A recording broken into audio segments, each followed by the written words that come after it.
Qala Abu Thayyibi wis ngucap sopo Imam Abu Thayyib ngucap-ngucap ing lafaz halaman 23. Man jalasa ma'a samaniyati asnafin maknane man sapa wong kang dodok man ma'a samaniyati asnafin serta 8 pirang-pirang pantan. Zadahullahu maka ngawuhi hu ing man sapa Allah samaniyata asya'a ing 8 pirang-pirang perkara. Man jalasa ma'al agniai man sapa wong kang dodok yesi man sumertane pirang-pirang wong kang sugih. Zadahullah maka ngawuhi man sapa Allah hubbad dunya warrogbata fiha ing demene dunya warrogbata lan demen fiha ing dalam dunia.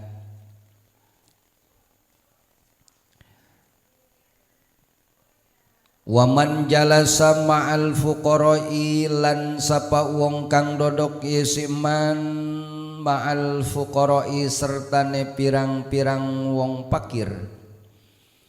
Hasolalahu syukru maka hasil lahu kadue man nopo syukur warridho lan ridho rela bikismatillahi ta'ala kalawan babagen maring Allah ta'ala.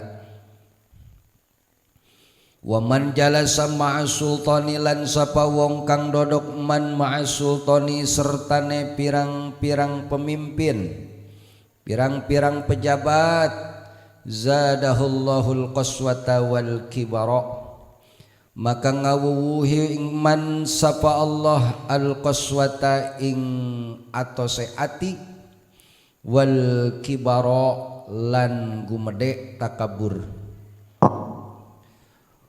Wa man jalasa ma'an nisa'i lan sapa wong kang dodok man ma'an nisa'i sertane pirang-pirang wedon. Zadahullahul jahla wal wasyahwata maka ngawuhi hu ing man sapa Allah al jahla wasyahwata ing kabodohan lan syahwat. Wa man jalasa ma'asib zani lan sapa wong kang dodok man sumertane pirang-pirang bocah. Izdada minal lahwi maka ngawuhi Allah izdada maka ngawuh yesi man minal lahwi saking memengan. Waman jalasa ma'al fusakilan sapa wong kang dodok man sumertane pirang-pirang wong kang pasek. Izdada maka wuwuh man minal jaro'ati saking ngalakonan ala dzunubi ing atase pirang-pirang dosa. Wa taswifi taubati lan nunda-nundane taubat. Waman jalasa ma'as sholihin lan sapa wong kang dodok yesi wong sumertane wong kang soleh kabeh. Izdada rogbatan fit ta'ati maka wuwuh yesi man rogbatan demene fit ta'ati ing dalam kataatan. Waman jalasa ma'al ulama ilan sapa wong kang dodok man sumertane pirang-pirang ulama kiai izdada minal ilmi wal amali maka wuwuh yesiman saking ilmune wal amali lan amale. Tos sakitu heulanan para jamaah sadayana anu sami-sami ku kaula dipihormat sareng dimulyakeun ku Allah Subhanahu wa ta'ala. Muji syukur urang ka Gusti Allah bahwa dina peuting ieu urang masih keneh dibisakeun ku Gusti Allah diizinkeun pikeun kumpul deui dina ieu tempat melaksanakan pangaosan setiap malam Jumat. Mudah-mudahan langkah kaki urang di imah datang ka dieu eta ngajadikeun catatan amal kahadean urang sadayana, ngajadikeun dihampurana dosa-dosa urang sadayana, jeung ngajadikeun panyaang di alam kubur urang sadayana. Jeung mudah-mudahan langkah-langkah kaki urang dicatat sebagai langkah-langkah anu menuju kana surgana Allah subhanahu wa ta'ala. Amin ya rabbal alamin. Penting jasa urang kudu ngaji lantaran sakumaha nu sering dibejakeun roh urang eta butuh makanan. Bukan sekedar jasad tapi roh urang ge butuh barang hakan, barang dahar, barang inum. Barang dahar jeung barang inumna roh urang teh adalah ku hadir di pangajian. Tah penting ieu teh urang ngaranna keur minuhan roh urang ku konsumsina supaya anjeuna betaheun cicing di awak urang sebagaimana mestina roh mah hayangna deukeut bae sabenerna mah ka Gusti Allah. Hakikatna roh urang teh beurang penting hayang deukeut bae ka Allah. Cuman urangna anu teu daekeun deukeut ka Allah.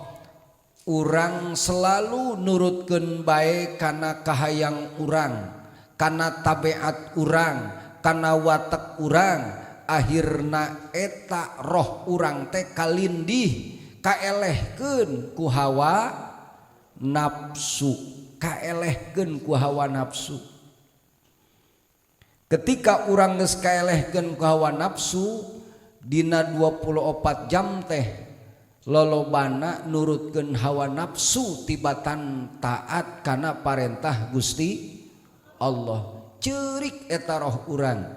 Bahkan ketika urang kacapean dina sapopoe lalaki ke awewe eta terkadang sok ceurik sorangan. Nyebut nama capek ku pagawean, rungsing ku anak, rungsing ku ngurusan rumah tangga, rungsing mun cara lalaki mah ku nyiar duit, pusing ku nyiar duit. Eta mah katempona hakikat nama horeng eta gejolak tina roh urang anu geus bencieun ka diri urang mopohokeun bae taat ka Gusti Allah. Ngan urang teu sadar komo geus rumah tangga mah aya babasaan dina hadis Kangjeng Nabi teh bahwa nikah eta bisa narik-narik kana rejeki. Kunaon atuh cek Ki Zaid kok kulang geus nikah malah tambah sumpek rejeki? Salah saha? Salah hadis Rasul apa salah urangna? Ngajawab dama pasti teu wani nyalahkeun hadis Rasul mah, pasti salah urang.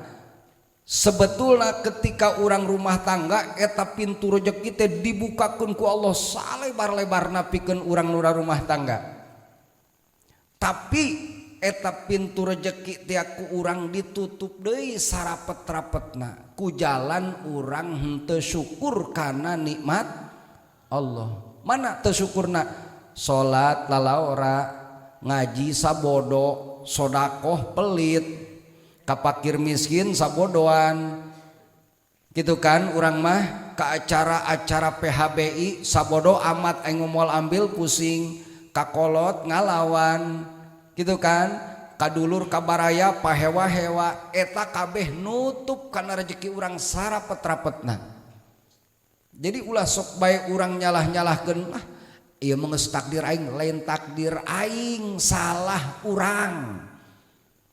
pan Allah geus ngajamin dina Al-Qur'an wa may yattaqillaha yarzuqhu min haitsu la yahtasib. Bahkan Quran berikutna wa may yattaqillaha yaj'al lahu makhraja. Barang siapa yang bertakwa kepada Allah, maka Allah akan selalu memberikan solusi-solusi dalam kesusahan anak. Sahajal manu takwa ka Gusti Allah bakal dirizkian ku rizki anu teu disangka-sangka, teu diduga-duga, tanpa bersusah payah dina mencarina. Jadi konsep nama ngeun hiji takwa. Kudu takwa. Besi urang cenah ragu keneh kana eta ayat, naudzubillah. Walaupun cenah urang teh teu meunang aya ragu saeutik ge kana dawuhan Allah, pek urang tambah ku saayat deui, walau anna ahlal qura amanu wattaqau la fatahna alaihim barakatim minas sama'i wal ard walakin kadzabuhu fa akhadnahum bima kanu yaksibun. Lamun bae orang Cibadak, lamun bae orang Cisauk, lamun bae orang Kabupaten Tangerang, Provinsi Banten, Indonesia, pada iman jeung takwa ka Allah, garis miring taat kana parentah Allah kabehan, teu lalaura dina ngalampahanana, la fatahna alaihim, niscaya kami cek Allah nu agung bakal ngabukakeun pikeun masyarakat tersebut nu aya di Indonesia barokatin, keberkahan. Di mana datangna keberkahan? Minas samai, di luhur langit diturun-turunkeun ku Allah, mangrupa awalna cai hujan, berkah eta awalna mah di dinya. Kena kuturuna hujan para petani cerah deui bisa ka kebon nyana, melak dangder deui, melak hui deui, melak singkong deui, gitu kan, melak kacang, melak pare, dan lain-lain berbagai macam makanan pokok. Wal ardi nyakitu di perut bumi, melak kayu keluar butun, melak kayu keluar hui. Pantes cek bahasa baheula mah budak kiwari geus teu nyahoan kumaha kerah nanam kayu, kumaha sih laguna teh budak baheula teh, poho lagi lah, tongkat kayu jadi tanaman tak gitu. Atuh urang mah kahuih enon katangkal-tangkal awi bisa dihakan. Non tangaranna teh iwung dihakan, tangkal kalapa dihakan ku jelema mah. Aya kan humusna teh humut gitu, humut. Tangkal cau aya gedebongna teh di daharan. Nah, di Kalimantan mah aya di urang kiwari geus langka. Eueuh tangkal kalapana ge. Dikaluarkeun eta di perut bumi nikel, tembaga, naon deui? Emas, perak, naon deui? Loba dikaluarkeun di perut bumi. Termasuk minyak tanah, pertalite, naon deui? Hiji teh kerah pertamax dan lain-lain. Eta keberkahan. Ngeun ku urang ditutup deui, walakin kadzabuhu, tapi urang teh memang ngabohongkeun ka Allah ku jalan teu taat, teu tunduk kana parentah Allah. Fa akhadnahum bima kanu yaksibun, maka cek Allah kami akan menyiksa terhadap orang-orang tersebut dengan apa yang sudah mereka lakukan. Karena teu syukur teh ka Gusti Allah urang mah mengeluh bae beurang jeung peuting eueuh be dina saminggu teu nyebutkeun aduh kumaha ieu teu kumaha. Nu penting mah urang daek taat kana parentahan Gusti Allah, kapanggih bae jalan-jalan solusina dibere ku Gusti Allah. Para jamaah hadirin sadayana, sateu acan ruskeun kana ieu surahanana urang bacakeun heula suratul Fatihah khususon pikeun anu halaladir ngiring kana ieu pangaosan, mudah-mudahan dibere ku Allah palanjang umur bari sararehat dibabarikeun milik jeung rizkina ku Gusti Allah, tambah rarajin ibadahna ka Gusti Allah, tambah rarajin deui berbuat amal kahadeanana, jeung mudah-mudahan rumah tanggana dijadikeun tambah sakinah, tambah mawaddah, tambah warohmah, keluargana dijadikeun anu keluarga anu harmonis, anu rarukun, anu pinuh ku kabagyaan ti Gusti Allah, bari dararaek ibadah sadayana anak-anakna, keturunanna mudah-mudahan kabehan dibere ku Allah keturunan anu soleh jeung sarolehah, amin ya robbal alamin. Al-Fatihah. Bismillahirrahmanirrahim. Alhamdulillahi rabbil alamin. Ar-Rahmanirrahim.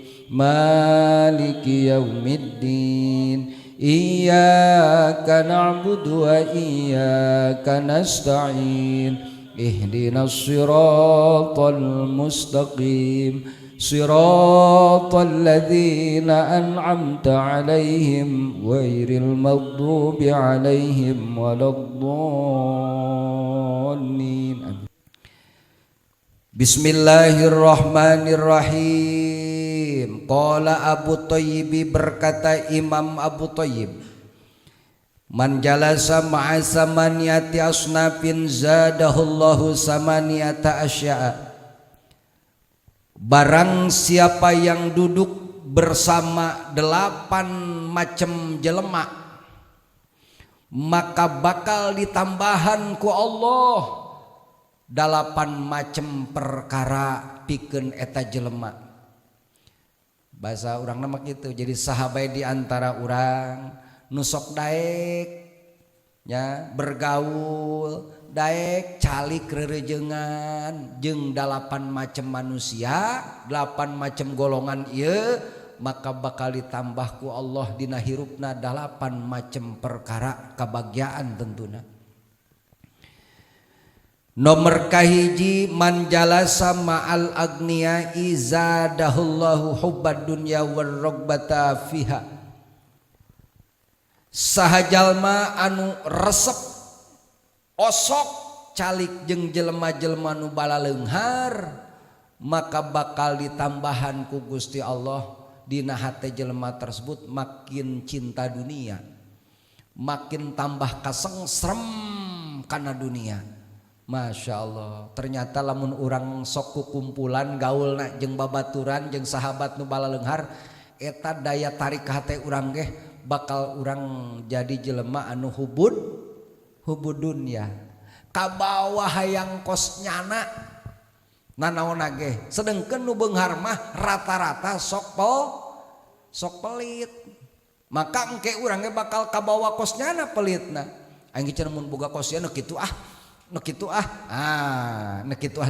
eta tah. Jadi jelema anu sok kumpulan jeung jelema nu balaleunghar bae, maka bakal ditambahan di jero hatena hubud dunya.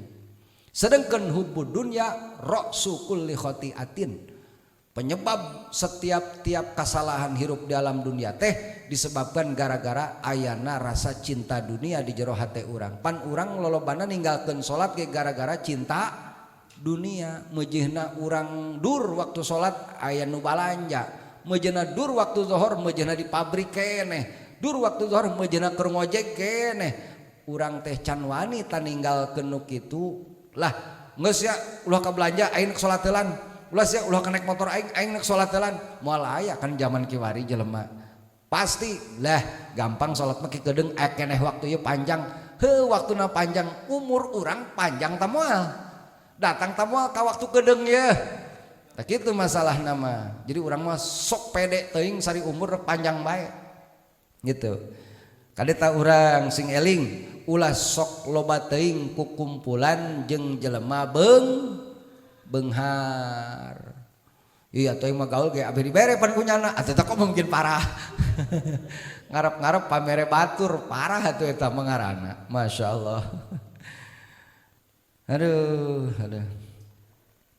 Waman jalasa ma'al fuqara'i hasalallahu syukru waridho. Nomor kedua, saha jalma anu calik bergaul jeung jelema-jelema fakir maka bakal hasil dina hate eta jelema rasa syukur jeung rela bikismatillah kana babagen pamere ti Gusti Allah gede jeung leutikna. Urang boga duit 100.000 puyeng jasa ngamprok jeung batur urang, lur ka mana nyawa aing luyak loyok ge parusing aing di imah kurang kitu. Ih atuh aing seti isuk teu manggi rokok acan. Terus pamajikan gitu kabeli beas aing teu boga duit prek-prek acan cek urang teh. Heuh ka dieu ngobrol jeung aing ngobrol urang curhat cenah kasusahanana. Urang mah ti isuk duit 100.000 teh teu rokok boga beas boga di imah teh. Timbul dina hati urang. Masya Allah, alhamdulillah ya Allah kula mah poe ieu dibere keneh rezeki 100.000 bisa bertahan. Tas setidakna urang gaul jeung nu susah mah kitu. Gaul jeung nu fakir mah kitu. Timbul dina hati urang bersyukur kana nikmat Allah, ridho kana pamere babagen ti Gusti Allah. Pan urang kadang-kadang curhat ke batur urang, curhat ke dulur urang, curhat kepada orang-orang tentang kasusahan urang. Ketika urang ngadenge teh batur urang dicurhat ke urang, cek urang jahoreng pusingan nyana nya tibatan aing. Nuk aing mah cenah beban hirup aing mah burat asa, burat kumaha sia? Coba ceritanya na. Aing coba aing mah sakunaon? Aing komo, pakomo-komo. Sia mah karakos kitu. Ih, aing mah cenah. Tadi dinya urang oh nya berarti aing mah can sabaraha. Oh aing kieu mah aing bersyukur keneh ka Gusti Allah. Gitu.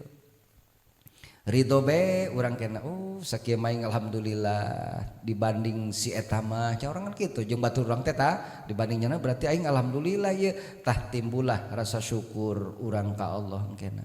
Geus urang bergaul jeung nu marariskin jeung nu sararusah lantaran Kangjeng Nabi urang mah cintaeun jasa ka para fakir miskin. Urang mah ka fakir miskin pamuluna hewaeun. Aya jelema fakir lewat ke mah urang peundeutan lawangna. Ku urang mah kuncian. Masya Allah. Teu cara aya nu beunghar teh lewat. Mang ka mana mang mampir. La ilallah. Giliran benu susah lewat ulaheun jasa. Masya Allah.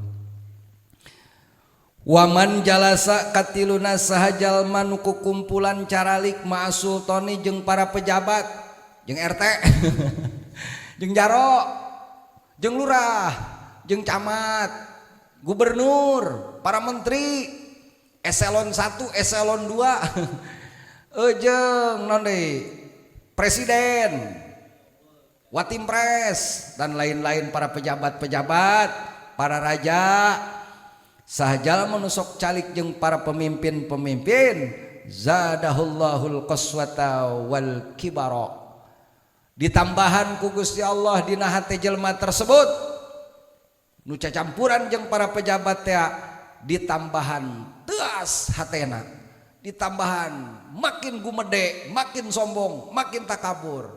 Masya Allah pugusan nanti isuk ngarokok henteu ngopi henteu dahar ge encan aing ceknya na sia ulah macem-macem ka aing kurang tuh kenalan aing mah kapolsek kenalan aing mah camat jero hate geula ge jelema ngarokogen teh ti tadi pugus ngarokogen di aing cak urang aing ngomongkeun nyaritakeun kenal jeung bupati kenal jeung gubernur beas kitu gableknya na di imahna tapi sombongna bea karep biasana jelema nu kitu mantak jelema nu ngarasa wau jeung para pejabat mah dengekeun we obrolanna ngarasa gagah karena di jero hatena ngarasa boga backing hobbe jelema kiwari nu wauh jeung kapolsek wauh jeung akrab jeung binamas babinsa wauh jeung kapolres dandim dan lain-lain kaluhurna pasti ngomong nage sombong balagu cak malaikat salib adut mah paeng paeh bae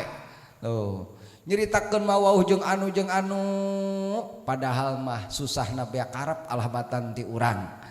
Kok bisa kitu? Etalah kibir teh takabur sombong. Lo macem-macem sia kaing dijebloskeun ku sia ka penjara. Kos boganyana bae. Teh nyaho kitu saha kenalan aing mah cenah wauh jeung kesang. Pan aing nu kamari ilungan teur naik jet na ge. Wih gagah jasa. Jus ya cenah wauh jeung kesang ngaroko di aing beti tadi. Acan saya prokosi aja. Aduh ya Allah ya Karim. Kitu nya geus urang mah ulah bergaul beurang penting jeung para pejabat. Ulah pokona mah ulah besi teuas hate bahaya, hate geus teuas mah. Dasar kieu bari geus teuas. Tambah teuas kos dodol kena.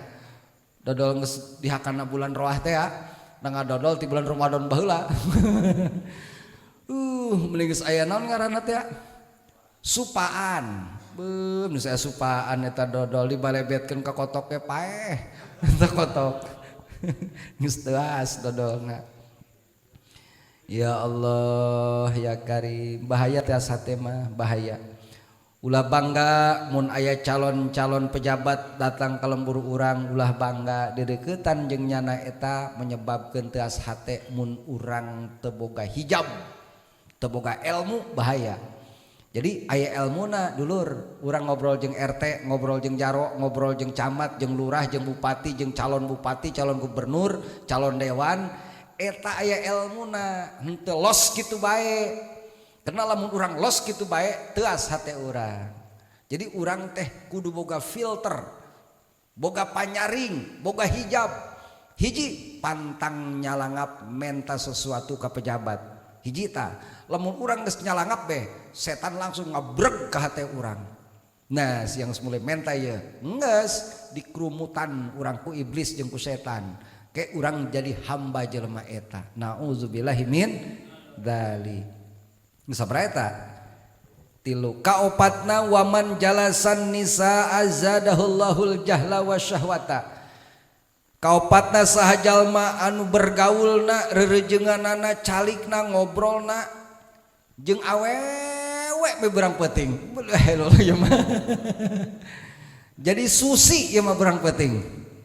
Di dia susi, di ditu susi gaulna jeung si susi. Maka bakal nambahan Allah kata jelema kabodohanana jeung gede syahwatna. Guacang mah nya nama. Aduh, bakal loba syahwat, loba teuing hirupna, loba kahayang. Masya Allah, sing hade ulah sok gaul teuing jeung awewe nya beusi jadi bencongnya. Bencong. Gaul jeung awewe batu kemana sih ya? Bahaya yang mah eta gitu.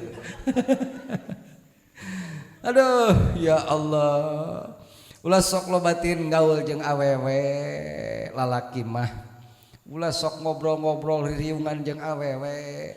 Hiji bakal jadi jelema anu tambah bodoh, karena awewe mah idealna identikna bodoh, pikiranana awewe mah pondok, nyeuna mah asal kapanggih poe geus nya nama.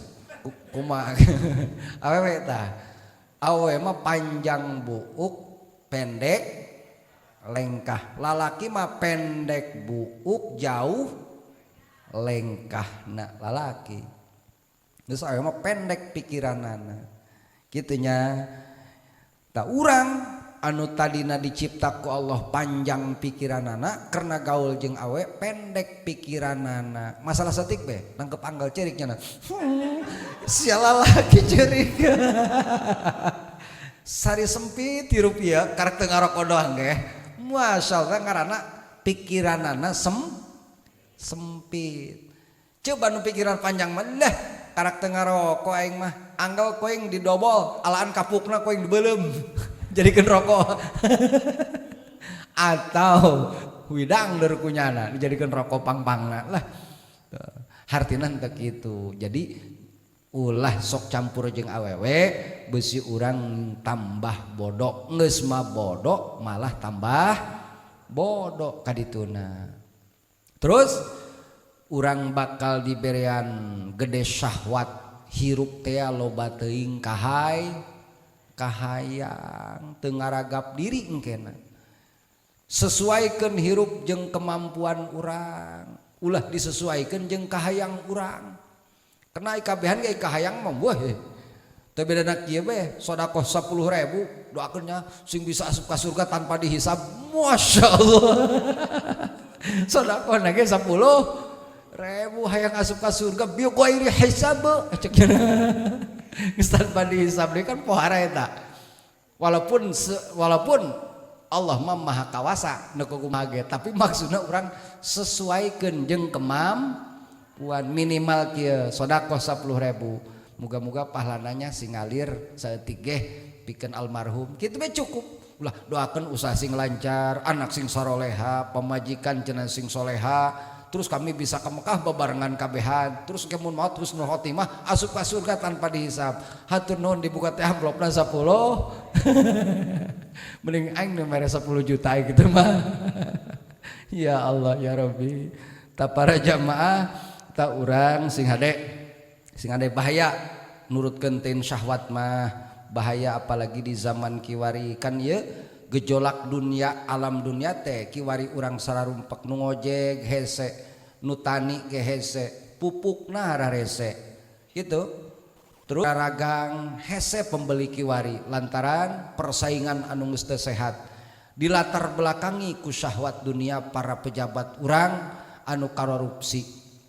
Pasir kiwari dikirim kan ke luar negeri benar minyak sekaruhan minyak tanah dibawa ke luar negeri terus nikel dikirim atah-atahna ka ditu urang nama tetap masyarakat urang mah sararusah marariskin hese kiwari mah hese nanon gitu tukang pakaian loba nu gulung tiker di pasar-pasar lantaran eleh ku online itu eleh ku online pokok nama orang dijajah segalana ku orang-orang luar negeri dijajah orang teh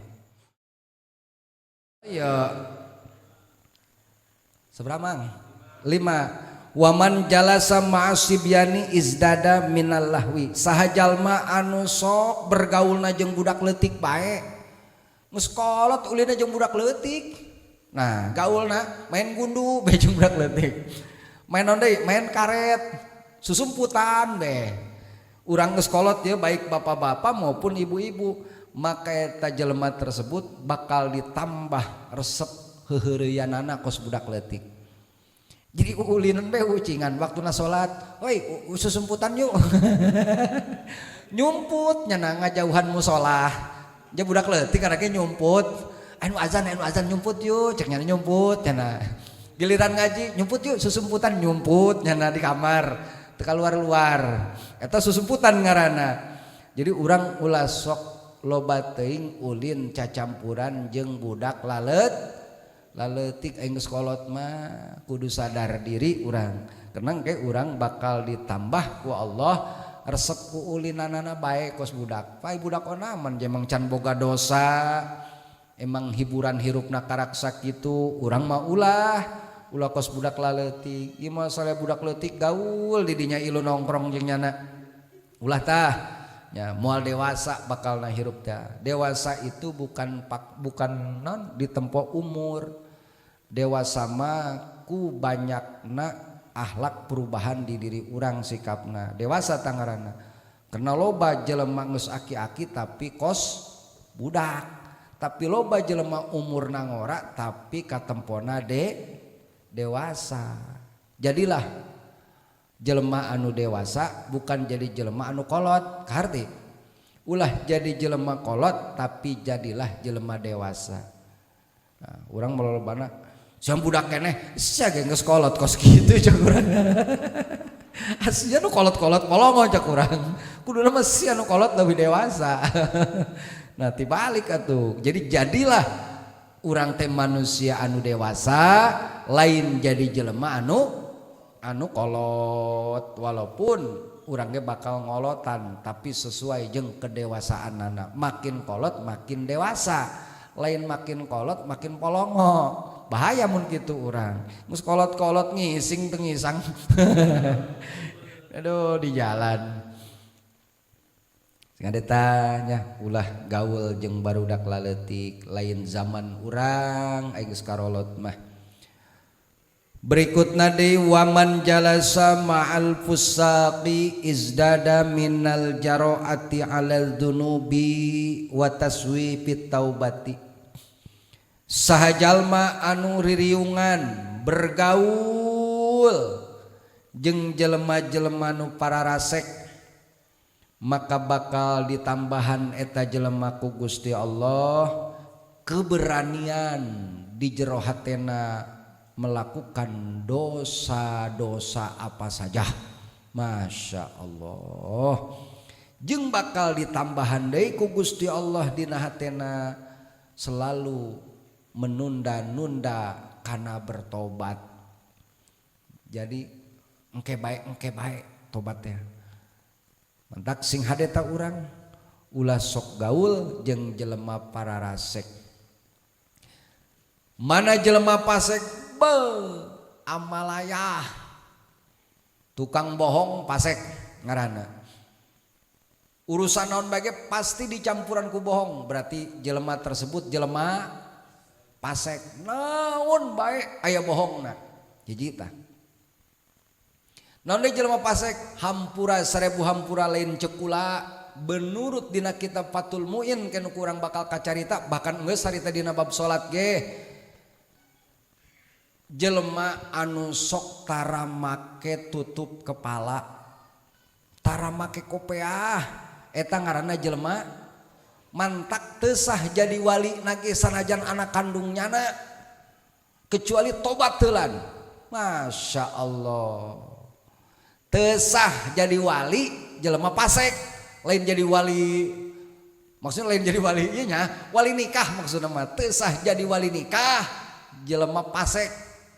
Bukan anak parawan ditikahkeun ku nyana gugundulan bae hirupna ge sapoe teu sah pamil tah dengekeun tah kecuali tobat heulan eta jelema tobat mah tobat tapi dina hatena mah lah aing mah kumang kebe eta sarua ngaranna ngalelewe Gusti Allah ditikahkeun anakna ku nyana barokah teh ka hareup sohor anakna geus ai hirup rumah sapasek mah pasrahkeun ka kiai nu alim nu ngarti kana babna kiai berani mayar kula mah 50 juta tikahkeun anak kula gantina anak kurang kahareup sukses luar biasa rumah tanggana sakinah mawadah warahmah rezekina ge ceuyah pokona mah karena nu nikahkeunana jelema nu ngarti kana sing ade nya mentak urang ulah gaul jeung jelema pasek sa tukang gaplehan saha deui tukang main catur saha deui tukang nonton bola bae jelema pasek ngaranna komo bari main mah wasek eta mah ya sing adeta terus ande tara hudang salat naon ya Allah ya Rabbi lo baca satu pasek geus ngopi heulan sampai ulah pasek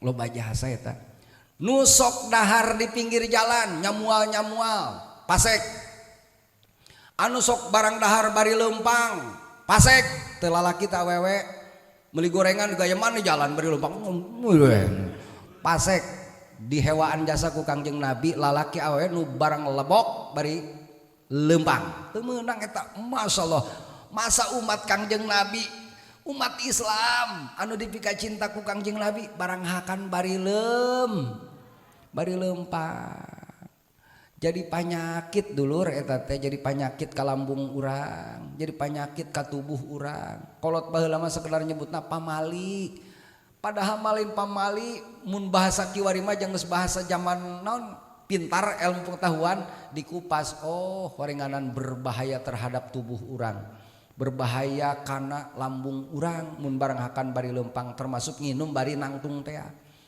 gitu eta urang teh masih keneh osok jeung loba kalakuan seperti itu nu kurang can bisa ditaatan ulahna sing hadeta eta nu pasek-pasek diantarana kos tadi nya ingetkeun mun urang ngarasa boga anak awewe kiwari masing-masing pribadi urang jaga muruah diri urang sebagai laki-laki apalagi sebagai suami nu baroga anak awewe jaga ulah sok gugundulan cenah kami mah isin make kopiah mah naon bae beulitkeun ka hulu nek topi mangga nu penting ulah aya kituan non pet piceun bubuleud non yeuna teh petna nya piceun karena topi mah pagawean orang Yahudi teu meunang urang mah orang Islam mah make topi ipan cenah loba kieu eta mah sok turutan sok jadi akurkeun jeung kiai bae ulah turutan berarti mah keur kasasar nyana urang mah mun topi piceun ieu na teh nu kahareupna cukup ieu bae nu buleudna doang pakena tak ingetkeun para jamaah sing adeta nya amalayah pan kiwari pahili mana kiai mana tukang ojek geus kiai make topi si kiwari mah gitu tukang ojek namparikeul urang membari marake topi jelema kiwari tah ingetkeun tah para jamaah kamana boy ingetkeun bae kamana hancan eta